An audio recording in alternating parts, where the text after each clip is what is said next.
Hey guys, just doing a quick video on what is keto and is it dangerous? So keto is a short for ketogenic. Ketogenic means being in ketosis. Ketosis is where your body is using its own fat stores. Fat stores are turned into ketones for the brain and glucose for the body. Fat stores are in three places. You have visceral fat, which is the one inside your body, subcutaneous, which is the jiggly white stuff on the outside that none of us like, and liver fat, which is the most dangerous and is in your liver. So why do keto? Number one reason most people will probably try it is to lose weight. Number two reason, and the most important that I think of, is to get rid of type 2 diabetes. Number three is to clean your arteries. If you go on a ketogenic diet, you will get rid of all that plaquing and rubbish that's in your arteries that comes from long-term exposure to carbohydrates and refined sugar. You don't even have to be eating sugar out of a packet. You don't even have to be drinking sodas. It's the refined carbs. It's the porridge in the morning. It's the scone for tea break. It's the meat, bread on your sandwiches. It's then the endless cycle of your insulin spiking. It's the rice or the pasta or the potatoes when you come home for your dinner. So that's already 4 times of eating carbs during the day, refined carbs. And number 5, you're probably having a snack before bedtime. So that's 5 times every day that you're spiking your blood sugar and you're spiking your insulin. If you eat eggs for breakfast, you will not spike your insulin. My insulin does not go up when I eat eggs for breakfast. My blood sugar stays stable. That's what you want. We're so used to, carbs and sugar are more addictive than heroin. I love the spike in my blood sugar. Now I'm more sensitive to it.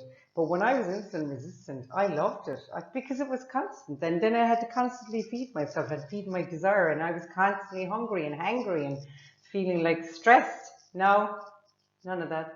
Blood sugar is lovely and stable. And I am so happy.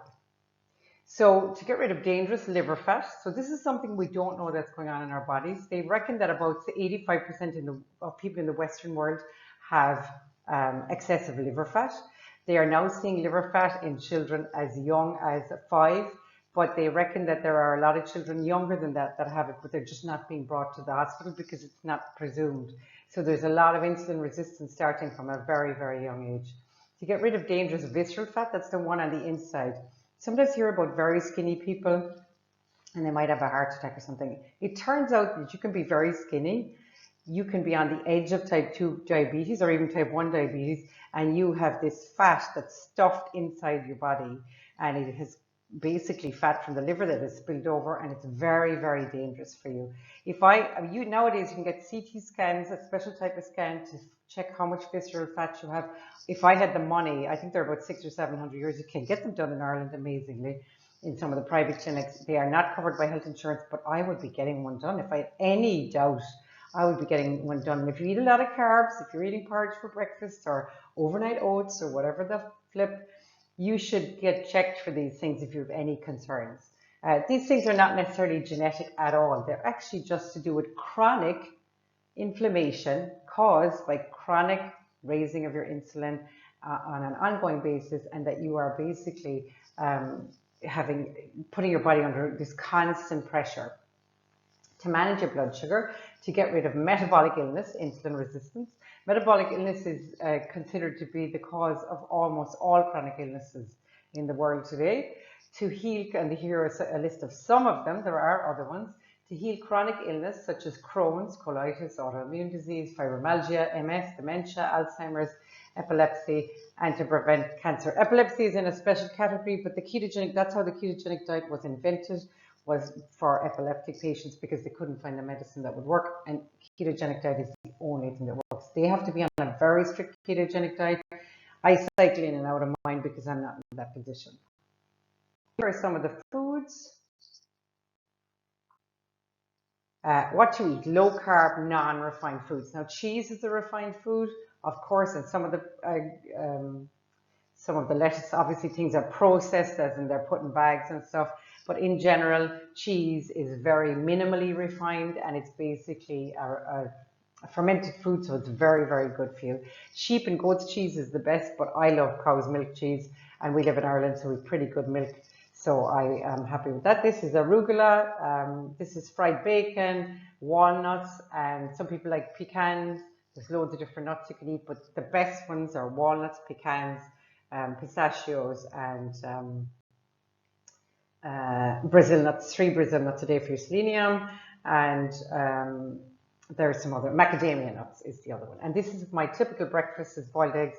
I don't have maybe that many all the time, but sometimes I would have, it depends. Sometimes I have minimum probably 3. So the last slide is just a couple of meals.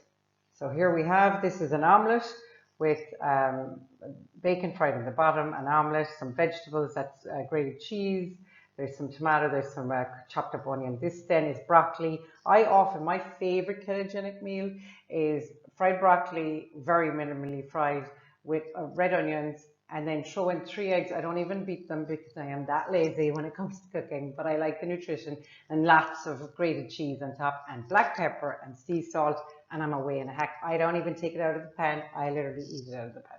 Here we have some chili, which is full of polyphenols. I put in a lot of vegetables, which I chop up small. Very good quality mince. I mean, any kind of mince will do, any kind of beef. I usually use beef. You can use whatever you like. But lots of turmeric, lots of ginger, or ground ginger, lots of cinnamon, lots of chili powder, lots of extra virgin olive oil. I add a little bit extra of these things. These are great for your polyphenols, which is great for your gut. So eat eggs, bacon, beef, meat, cruciferous vegetables, extra virgin olive oil, cheeses, nuts and seeds, fish. I don't eat fish myself, but it's very, very good for you, especially salmon, apple cider vinegar, and sauerkraut. I always take some supplements as well. Have a look at one of my shorts on the supplements I take. Multivitamins, I use a cheap one. I have tried the expensive ones. I find them the exact same. But the multivitamin has to have iron, unless you have hemochromatosis. It has to have iron for me, and minerals. So the only one that isn't usually in any of them is potassium, and occasionally I buy potassium and I take that extra. I don't take electrolytes every day. I use sea salt as my general electrolyte, and carbonated water, which is the sparkling water. So that's it, guys.